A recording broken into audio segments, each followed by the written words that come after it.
तो सर कायरोप्रैक्टी और फिजियोथेरेपी में डिफरेंस क्या है कि मतलब अगर फॉर एग्जांपल मेरे को कोई पेन हो रहा है, नेक पेन या कुछ भी, तो मेरे को कैसे डिसाइड करना है कि मेरे को फिजियोथेरेपिस्ट पे जाना है या फिर कायरोप्रैक्टर पे, और डिफरेंस क्या है इन दोनों में? सर फिजियोथेरेपी में सामान्य रूप से एक्सरसाइज कराए जाएंगे, कुछ अल्ट्रासोनिक मशीन सिकाई के लिए होती है और टेंस मशीन होती है जिसमें वाइब्रेशन होता है। अब आपको नेक पेन है, लेकिन आज के समय को देखा जाए तो फिजियोथेरेपिस्ट से एक स्टेप ऊपर होते हैं कायरोप्रैक्टर। और जैसे भी आपने बात करी कि प्रदूषण की, दिल्ली में इतना प्रदूषण है इस टाइम पे, तो क्या कुछ ऐसी नेचुरल चीजें भी हैं जिसका हम यूज कर सकते हैं और वो नेचुरल चीजों का यूज करके हम पोल्यूशन से बच सकें? भैया पॉल्यूशन दूर करने का तो सबसे पहला है कि वृक्ष लगा, पेड़ लगाना ही सबसे ज्यादा जरूरी है। हम बोलते हैं आपके पास, आप बड़े शहर में रह रहे हैं, आप बड़े वृक्ष नहीं लगा सकते, तो अपने घर में कम से कम गमलों में तुलसी के पौधे, आंवला भी गमले पे लग जाता है, बेलपत्र भी गमले पे लग जाता है, ऑक्सीजन ट्री आता है, ये सब चीज कम से कम अपने घर में तो लगा के रखें। और अच्छा सर, एक चीज और है, जैसे सोते टाइम लोग क्या करते हैं, मतलब मैं भी ऐसा करता हूँ कि फोन तो हर कोई यूज कर रहा है और अपने साथ ही बेड के साथ ही चार्जिंग पॉइंट पे फोन चार्ज कर लगा दिया, तो उससे भी कुछ नेगेटिव इंपैक्ट सर आता है? वो बहुत गलत है। इसी के कारण आज आप देख लो माइग्रेन, एंजाइटी, हाइपरटेंशन, मतलब कितनी सारी प्रॉब्लम क्रिएट हो रही है। कल बहुत से लोगों को हार्ट डिसीजेज हो रही है क्योंकि वही खान पान अच्छा नहीं है, तो कोलेस्ट्रॉल भी काफी ज्यादा बढ़ जाता है। उस कंडीशन पर Arjun,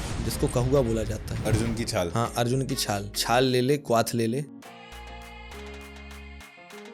welcome to the vlog pod once again. आज के पॉडकास्ट में हम बात करने वाले हैं कायरोप्रैक्टी के बारे में, फिजियोथेरेपी के बारे में, और भी ऐसी बहुत सारी प्रॉब्लम्स जिनसे कि आप जूझ रहे हैं। और ये सब बातें करने के लिए हमारे आज के गेस्ट हैं डॉक्टर शांतनु शर्मा, जो कि श्रीधाम वृंदावन से हैं। Welcome sir. Radhe Radhe. Radhe Radhe. Sir कैसे हैं आप? बहुत बढ़िया, राधा रानी की कृपा। जी। तो सर, ये पॉडकास्ट स्टार्ट करने से पहले आप थोड़ा सा अपने बारे में बताइए कि आप कौन, मतलब किस फील्ड में डॉक्टर हैं और आप क्या कार्य कर रहे हैं? जी, राधे राधे सभी को। मैं डॉक्टर शांतनु शर्मा, फिजियोथेरेपिस्ट भी हूँ, कायरोप्रैक्टर हूँ और BNYS डॉक्टर हूँ, जो कि नेचुरोपैथी एवं पंचकर्मा पे काम करते हैं।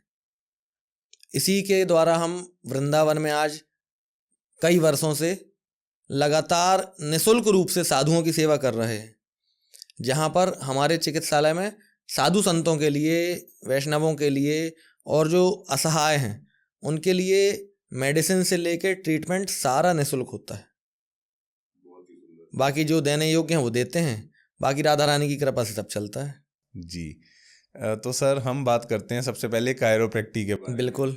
तो सर ये होता क्या है कायरोप्रैक्टर? क्योंकि मैं बताऊँ ना, मैंने बहुत सारी वीडियोस देखी हैं कायरोप्रैक्टर की, और मेरे को देख के ये बहुत रिस्की लगता है कि जितनी भी वीडियोस देखी हैं कि ये बहुत रिस्की है। तो आप अगर बता सकें कि ये है क्या कायरोप्रैक्टी और कैसे काम करता है ये? हाँ सर, देखिए रिस्की तो ये बिल्कुल नहीं है।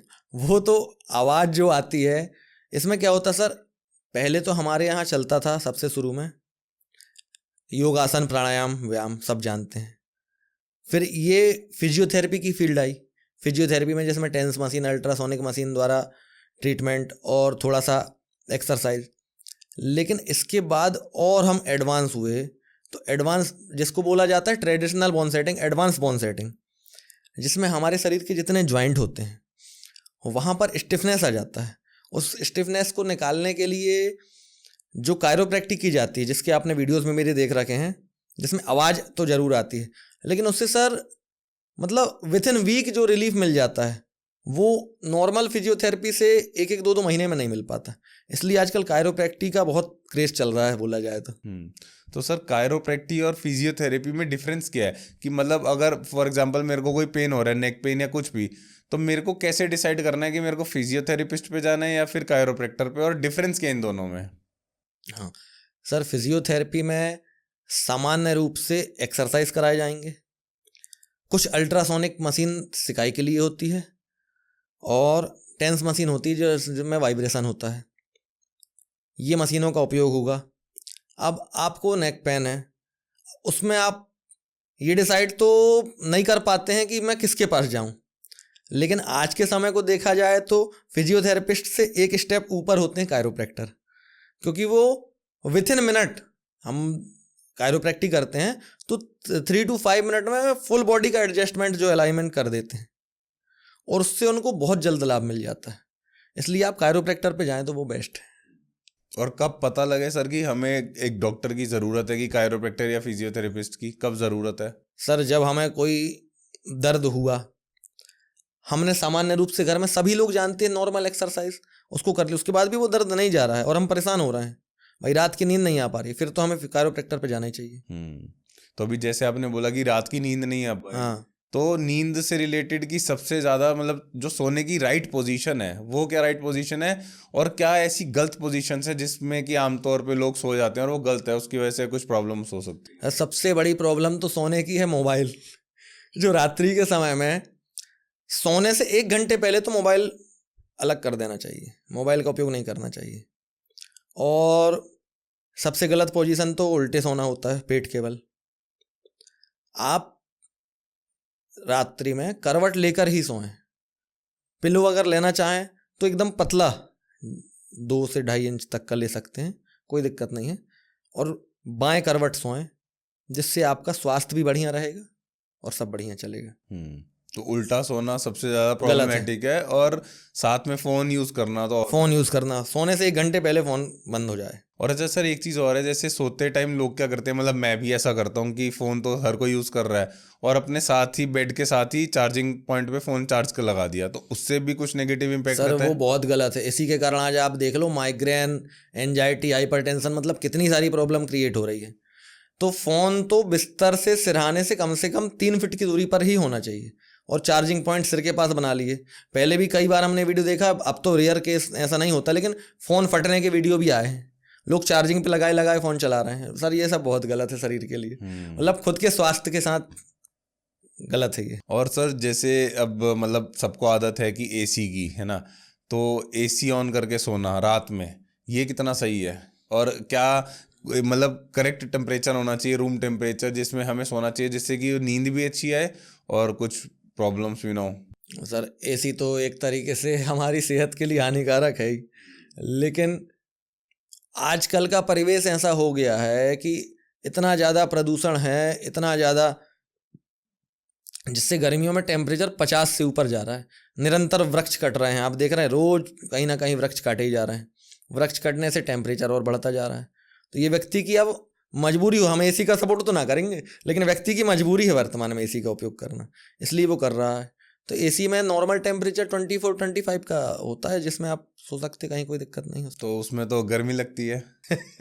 तो फिर उससे कम में फिर तकलीफ हो जाती है। आप देखना, जब गर्मी के समय में एसी में हम सोना चालू करते 2-4 दिन बाद कहीं ना कहीं पुराना दर्द उखड़ जाता है और फिर आना पड़ता है कायरोप्रैक्टर के पास। हाँ, क्योंकि ऐसा होता है कि मतलब मेरे साथ भी ऐसा होता है कि रात को एसी चला के सो गए गर्मियों में, और सुबह उठे तो मतलब बॉडी अलग ही पेन कर रही होती है। हाँ, तो वो गलत है। गलत है सर। और जैसे भी आपने बात करी कि प्रदूषण की, दिल्ली में इतना प्रदूषण है इस टाइम पे, तो क्या कुछ ऐसी नेचुरल चीज़ें भी हैं जिसका हम यूज़ कर सकते हैं और वो नेचुरल चीज़ों का यूज़ करके हम पोल्यूशन से बच सकते हैं? भैया पॉल्यूशन दूर करने का तो सबसे पहला है कि वृक्ष लगाओ, पेड़ लगाना ही सबसे ज़्यादा ज़रूरी है।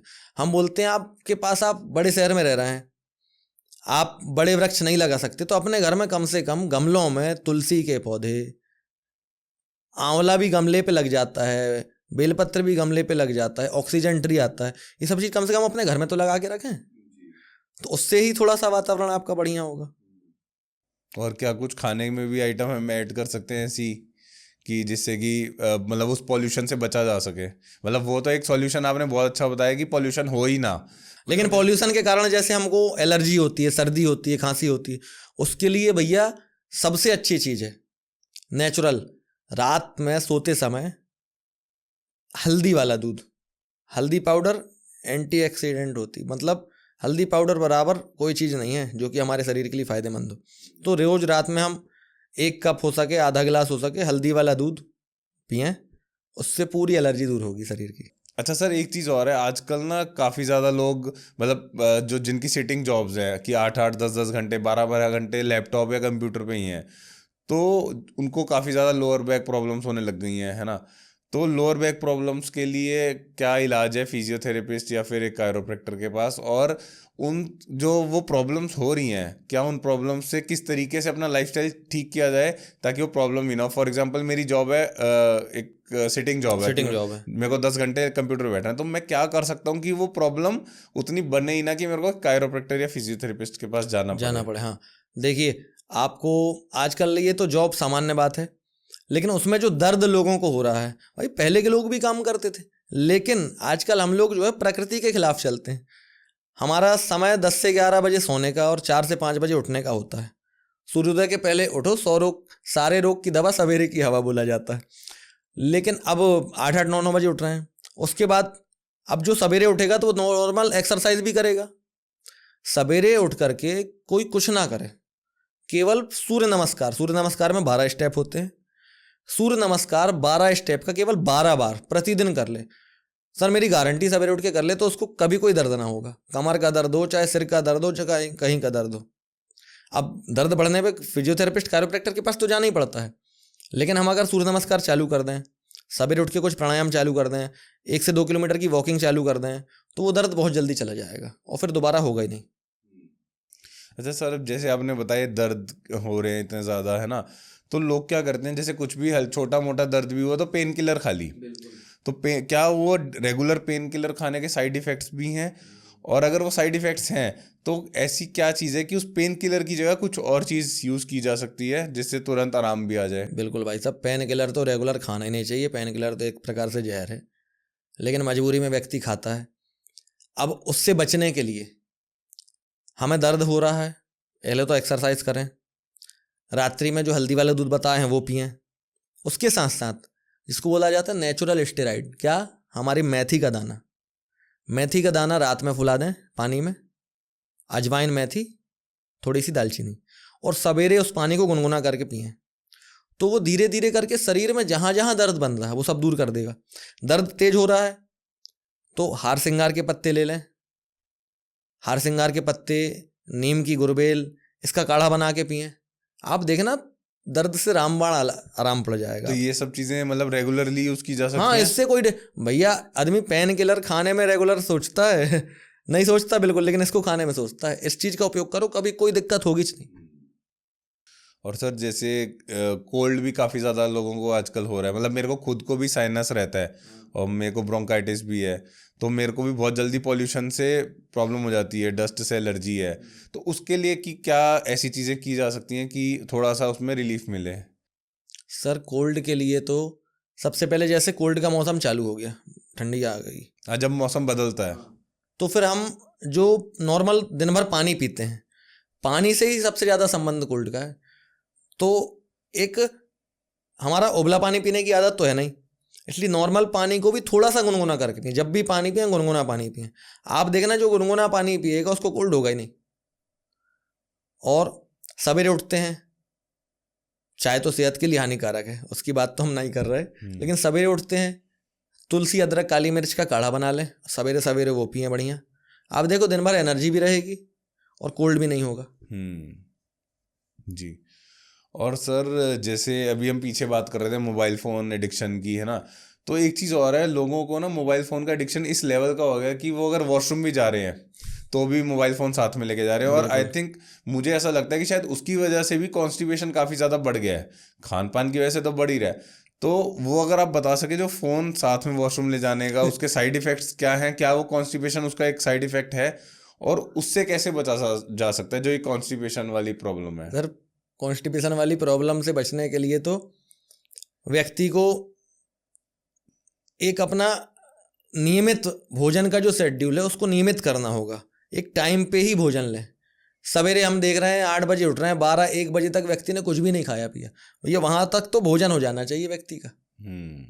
9 बजे तक कुछ भी स्वल्पाहार नाश्ता जो थोड़ा बहुत हो जाए, 12 तक भोजन हो जाए, शाम को 4 बजे 5 बजे कुछ फल ले लें, रात में ज़्यादा से ज़्यादा 7-8 बजे तक आपका भोजन हो जाए। फिर उसके बाद अगर आपको भूख लगे तो 10 बजे करीब आप दूध पी लें हल्दी वाला। ये सब चीज़ से अगर रूटीन से रहेंगे तो कॉन्स्टिपेशन की प्रॉब्लम हो गई नहीं। लेकिन जो हमारा अनियमितता है भोजन की, उसके कारण कॉन्स्टिपेशन हमारा बढ़ जाता है। अब मोबाइल फ़ोन यूज़ करना वो तो बिल्कुल गलत है, वैसा तो करना ही नहीं चाहिए। तो क्या वो भी एक रीज़न है फ़ोन, बिल्कुल रीज़न कॉन्स्टिपेशन का, कि लोग फ़ोन में ही लगे रहते हैं? बिल्कुल बिल्कुल बिल्कुल। शरीर खुद को ध्यान देना नहीं, फ़ोन पे लगे रहना, ये तो कारण है ही। अच्छा सर, आजकल ना एक चीज़ और देखी गई है कि काफ़ी जल्दी, मतलब जल्दी एज में, इनफैक्ट मेरे अभी ज़्यादा एज नहीं है तो बाल बहुत जल्दी वाइट हो जाते हैं, झड़ते भी हैं, चाहे वो दाढ़ी के बाल हों या फिर सर के बाल हों। तो उसका भी रीज़न क्या ये मोबाइल फ़ोन हो सकता है और उसके क्या सॉल्यूशन हो सकते हैं कि जल्दी बाल झड़े भी ना और बाल सफ़ेद भी मतलब अपने टाइम के साथ साथ ही हों? सर बाल हमारे जो झड़ रहे हैं या सफ़ेद हो रहे हैं, ये तो शरीर का हार्मोन्स जो डिसेबल मतलब ऊपर नीचे होता है, असंतुलन होता है, उसके कारण होता है। लेकिन इससे बचने के लिए हमारा जो डाइट प्लान है वो हेल्दी नहीं है।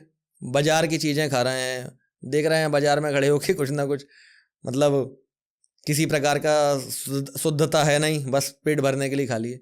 हमारा डाइट प्लान सही हो जाए, हम विटामिन सी की चीज़ आंवले का उपयोग करें, है ना, और विटामिन सी से संबंधित सारी चीज़ लें, हम त्रिफला का सेवन करें, और बालों के लिए जो बाज़ार में शैम्पू आ रहे हैं, शैम्पू साबुन, इसका उपयोग ना करें। पहले के समय में चलती थी भैया, लोग मुल्तानी मिट्टी का उपयोग करते थे, खेत की मिट्टी का उपयोग करते थे।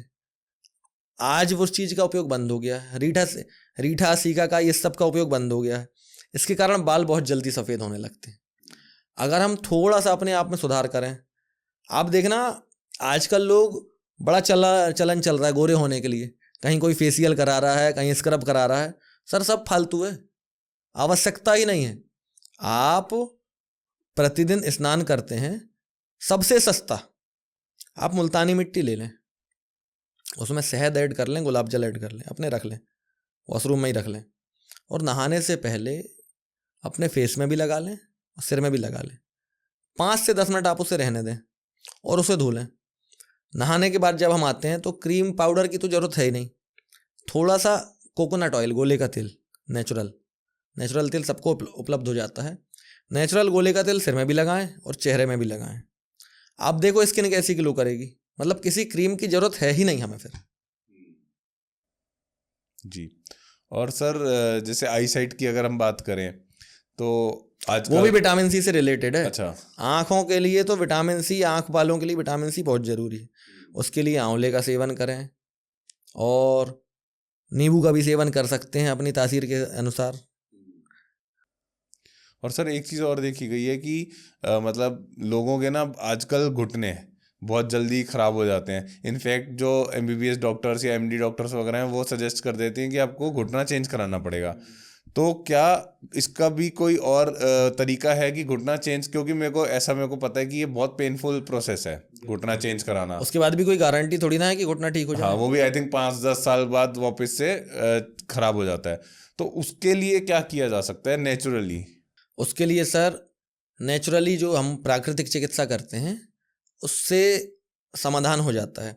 सबसे पहली बात तो ये है व्यक्ति का वेट मैनेजमेंट, मतलब वजन जो है वो एक उम्र के हिसाब से, एक हाइट के हिसाब से हमारा जो वजन है वो उस हिसाब से रहे। अगर अपन वजन कंट्रोल रखेंगे तो तकलीफ आएगी नहीं। अब वजन भी कंट्रोल है, उसके बाद भी हमारा खान पान गड़बड़ है तो घुटने की प्रॉब्लम आ गई। अब खान पान भी सही है, वजन भी सही है, फिर भी घुटने की प्रॉब्लम आ गई तो डॉक्टर के पास सीधा सॉल्यूशन ऑपरेशन होता है। नेचुरोपैथी में जो घुटने हैं उनको रिपेयर करने के लिए अग्निकर्म, जल चिकित्सा, वायु चिकित्सा, ये सारी चीज़ की जाती है। कुछ फिजियोथेरेपी की जाती है और उसके साथ साथ कुछ औषधीय तेल बना करके उन्हें लगाया जाता है। तेल अभ्यंग जो घुटनों का होता है, गर्म तेल फिर ठंडा तेल, इस प्रकार से प्रक्रिया। बस ये है कि इसको आजकल व्यक्ति इसलिए नहीं अपना पाता क्योंकि ये लंबी प्रक्रिया होती है, इसमें समय थोड़ा ज़्यादा लगता है, लेकिन प्राकृतिक रूप से घुटने ठीक हो जाते हैं। कुछ हमारे खान पान में सुधार, भाई विटामिन D3, विटामिन B12 की कमी आना शुरू हुई और घुटने, कमर, ये दर्द चालू हो गए। तो इसके लिए व्यक्ति प्रतिदिन सवेरे जो प्रातःकाल सूर्योदय के बाद की धूप होती है 2 घंटे 1 घंटे तो कम से कम धूप सेंकना चाहिए पीठ के बल, मतलब पीठ के तरफ से हम धूप का सेवन करें। और क्या राइट टाइम है वो धूप लेने का? क्योंकि सवेरे सूर्योदय से 3 घंटे तक, अच्छा, मतलब ज़्यादा से ज़्यादा 9 से 10 बजे तक, उस समय तक की धूप जो है वो विटामिन डी का प्रबल सोर्स है। अब जैसे आपने बताया विटामिन D3 और B12, तो ऐसे क्या सोर्सेज हैं जिनसे कि हमें विटामिन ये D3 और B12 मिलता है? भैया vitamin B, vitamin D3, vitamin B12, vitamin C, ये सारी चीज़ प्रकृति में हमारे जो फल है ना, फल और सब्जियां, इसमें भरपूर मात्रा में है। हम अपने भोजन में, सुबह के भोजन में जो अगर छाछ मिल सके, वृंदावन में तो खैर बहुत छाछ है, घर घर छाछ है, छाछ ऐड करें पानी की जगह, और सैलेड ऐड करें। सवेरे कम से कम 200 ग्राम सलाद अपने भोजन में हो, जिसमें सलाद में पत्तेदार सब्जी भी हो, मेथी की पत्ती, पालक की, मूली के पीछे की भाजी जो होती है, चुकंदर के पत्ते हो गए, चुकंदर हो गया, चुकंदर, गाजर, मूली, ये चीज़ भी ऐड करें, शलगम के पत्ते भी हो सकते हैं, ये चीज़ भी ऐड करें। तो सलाद खाएं नेचुरल, बिना नमक डाले भोजन के साथ, तो वो सलाद खाएंगे, उससे हमारे विटामिन प्रोटीन मिलेंगे। फिर दोपहर के समय फल का सेवन करें, नियमित रूप से एक फल अवश्य खाएं, कोई भी एक, मतलब रोज पूरे नहीं ले सकते, किसी दिन सेब फल ले लिए, किसी दिन अपन ने केला ले लिए, किसी दिन अंगूर ले लिए, किसी दिन नाशपाती, हफ्ते का बना लें कि हमको इस दिन ये फल खाना है। आप देखें, इवन मैंने यहाँ तक देखा है भैया कि जिनका फल का संतुलन बढ़िया हो जाता है, जो प्रतिदिन सवेरे 10 बजे एक सेव फल खा ले केवल, मैं देखा उसका लीवर टॉनिक है सेव फल अपने आप में एक लीवर टॉनिक है। नेचुरल भूख लगने लगेगी, लीवर बढ़िया हो जाएगा, कॉन्स्टिपेशन की समस्या दूर हो जाएगी। इस प्रकार भैया फल और सब्जी जो है वो हमारे लिए अमृत है, और उसी को हम नहीं खा रहे हैं, बाकी सब खा रहे हैं। सर आजकल एक और कॉमन डिसीज़ है पैरालिसिस, जिसको लकवा भी बोला जाता है। तो अगर किसी को पैरालिसिस हो जाता है तो उसके लिए वो क्या कर सकता है? जी, लकवा का संबंध, पैरालिसिस का संबंध दिमाग से होता है। मतलब दिमाग में ही ब्लड की क्लॉटिंग होती है, थोड़ी मात्रा में होगी तो लकवा हो गया, थोड़ी ज़्यादा बढ़ गई तो ब्रेन हेमरेज तक हो जाता है। वो भी होता है लोगों के बीपी बढ़ने से। आप देखना अधिक, मतलब ये जिसका बीपी हाई होता है, हाई बीपी की प्रॉब्लम होती, वहीं से ये समस्या चालू होती। और अब हो ही गया, किसी को लकवा लग गया, उसके बाद एलोपैथी तो आप कितना खाते रहो, कंट्रोल रहेगा, धीरे धीरे धीरे धीरे कर।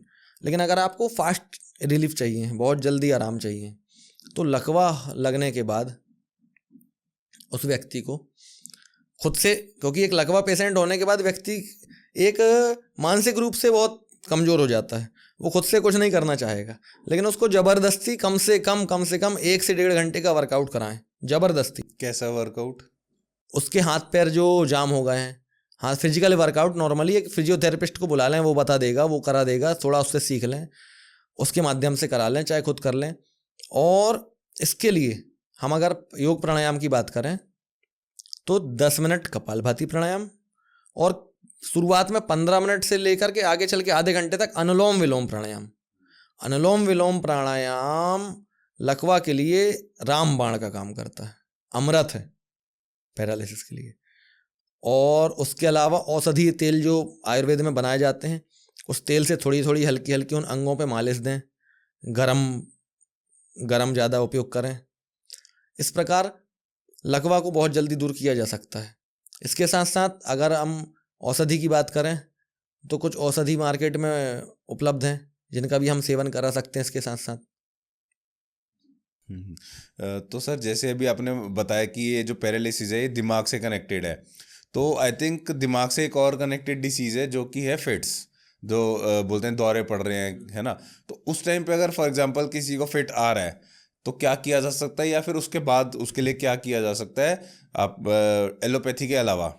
हाँ सर, किसी को फिट की समस्या है, ये तो है, तो रेयर समस्या, बहुत कम लोगों को होती, लेकिन जिसको होती तो वो व्यक्ति परेशान, क्योंकि कब कहाँ पे वो गिर जाए, गिर गया, मुंह से फंसू कर आने लगा, तो तत्काल में तो उसके लिए अणु तेल आता है, उसका उपयोग किया जाता है, उसे सुंघाया जाए। कौन सा तेल सर? मतलब अणु तेल, या तो शुद्ध घी हो, अच्छा, शुद्ध घी कपूर मिला करके उसको सुंघाया जाता है। उसके अलावा इसके लिए भैया प्राणायाम से बढ़ के कुछ नहीं है, वो आधे घंटे नियमित रूप से अगर अनुलोम विलोम, कपालभाति, उद्यान बंद, भ्रामरी, भस्त्रिका ये सब करेगा तो फिर वो समस्या जड़ से खत्म हो जाएगी। क्योंकि दवाई तो कब तक खाएंगे आप, और लीवर किडनी खराब हो जाएंगी, और उसके साइड इफेक्ट भी हैं। हाँ, तो प्राणायाम इसके लिए सबसे अच्छा है भैया। करें योग, रहे निरोग, बार बार बोला जाता है। आज देखो बाबा रामदेव कितने करोड़ लोगों को ठीक कर चुके इसी योग से। राजीव दीक्षित जी ने कितना कुछ किया, कोई तोड़ा ही नहीं है उनका भाई। हम भी उन्हीं के मार्ग पर चल रहे हैं, हम भी प्राकृतिक चिकित्सा वाले हैं, योग प्राणायाम से ही लोगों को ठीक करना चाह रहे हैं। और सर जैसे मतलब अभी हम बात कर रहे थे ब्रेन की, अब हम सीधा आते हैं हार्ट पे। बिल्कुल, आजकल बहुत से लोगों को हार्ट डिसीजेज हो रही हैं, क्योंकि वही खान पान अच्छा नहीं है तो कोलेस्ट्रॉल भी काफ़ी ज़्यादा बढ़ जाता है। तो अगर किसी को डॉक्टर ने बोल दिया कि उसको हार्ट डिसीज हो गई है, और आजकल अगर किसी को मतलब तुरंत डॉक्टर पास जाते हैं तो वो सीधा स्टंट डालते हैं, अगर आप एलोपैथी में जा रहे हो, तो क्या वो स्टंट डलवाने के अलावा कोई और रास्ता भी है उस टाइम पे, जब वो अर्जेंसी है उस टाइम पे? बिल्कुल है भैया।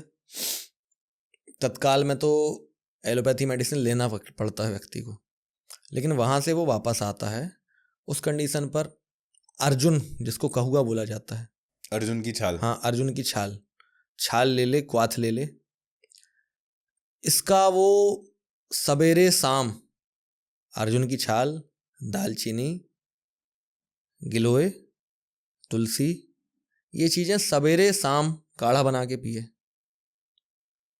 शाम के समय लौकी घिया का जूस, उसमें काली मिर्च का पाउडर, ये मिला करके पिए।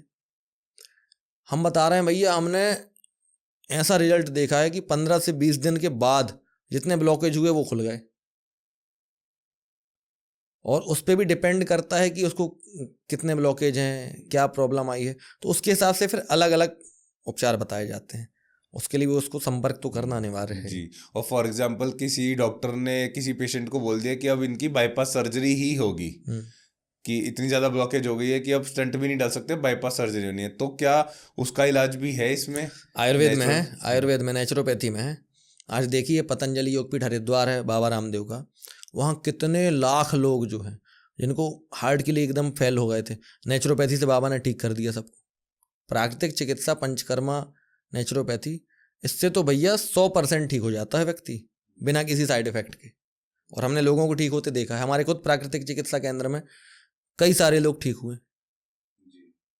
सर जैसे अभी इससे पहले हमने बात करी थी कोल्ड के बारे में, तो कोल्ड के साथ साथ लोगों की खांसी नहीं रुक रही। जैसे अब दिल्ली की बात हो रही थी कि पॉल्यूशन इतना ज़्यादा है, उसकी वजह से भी खांसी रुक नहीं रही, और बाहर भी कई मतलब और जगहों पे भी लोगों को खांसी बहुत ज़्यादा रहती है। तो क्या उसमें भी कुछ नेचुरल चीज़ें लेकर खांसी रोकी जा सकती है? बिल्कुल बिल्कुल, खांसी तो घर से ही रुकती है। आप सूखी खांसी हो चाहे गीली खांसी हो, आप छोटी पीपर आती है, छोटी पीपर लें, काली मिर्च लें और लौंग लें, इसमें लौंग का फूल उतार दें। ये तीनों को बराबर मात्रा में ले लें, जैसे 10-10 ग्राम ले लिए, तीनों को पीस लिए, थोड़ा सा भूंज लें तवे में, उसके बाद पीस लें और इसे घर में रख लें। जब ऐसी खांसी की समस्या हो तो शहद के साथ इसे थोड़ा सा मात्रा में मिला करके और चाटें, तो आप देखना कि बाजार के कफ सिरप फेल हो जाएंगे इसके आगे। और अब समस्या आती कि भैया इतना सब कौन करे, घर में तो नहीं कर सकते, तो सीधा सीधा आया, आप आयुर्वेद में तालीसादी चूर्ण ले आए, तालीसादी चूर्ण का सेवन करें, तत्काल खांसी में आराम मिलेगा। उसे भी वो बना बनाया आता है, उसको बस शहद के साथ मिला करके चाटना रहता है, बस उसके सेवन से आपको बहुत जल्दी आराम आ जाएगा। जी। और जैसे किसी को कफ रहता है जिसको बलगम बोलते हैं, और उसको रेगुलर किसी को रहता है, तालीसादी से आराम आ जाएगा। अच्छा, उसी से उसका भी फर्क पड़ता है? हाँ बिल्कुल। तो वो कितना टाइम तक लेनी है, या कि उसको रेगुलर ले सकते हैं? नहीं, जब आपका कफ खत्म हो जाए तो उसे बंद कर दो, 15 से 20 दिन ले लो, 15 से 20 दिन। नहीं, जैसे कुछ लोग मैंने देखे हैं कि पहले स्मोकिंग करते थे, फॉर एग्जांपल सिगरेट पीते थे, अब उन्होंने छोड़ दी, 10 साल हो गए, तो वो वाला कफ भी उनका अब रेगुलर चले जा रहा है कि बहुत बहुत टाइम तक, साल साल तक कफ रहता है, उसमें भी इससे आराम मिलता है? इससे आराम मिलता है। उसके साथ साथ वो क्या करें, सवेरे सवेरे गौमूत्र अर्क लें गर्म पानी में, गौमूत्र अर्क का सेवन 12 मास ही करें, उनका कफ भी चला जाएगा, और जो स्मोकिंग के कारण या ड्रिंकिंग कारण उनके किडनी लीवर इफेक्टिव हुए हैं वो भी बिल्कुल सही हो जाएंगे गौमूत्र अर्क से। बड़ी से बड़ी, हाँ, गर्म पानी में लेना। हाँ, 1 गिलास गर्म पानी में 10 मिलीग्राम जो है, आजकल बहुत सारे उपलब्ध हैं, अपने मलूक पीठ का भी गौमूत्र अर्क बहुत अच्छा आता है। थैंक यू सर आज इस पॉडकास्ट के लिए टाइम निकालने के लिए, और आई होप जो आपने इतनी सारी जानकारी दी है ऑडियंस को, तो उससे काफ़ी लोगों को कुछ सीखने को भी मिला होगा।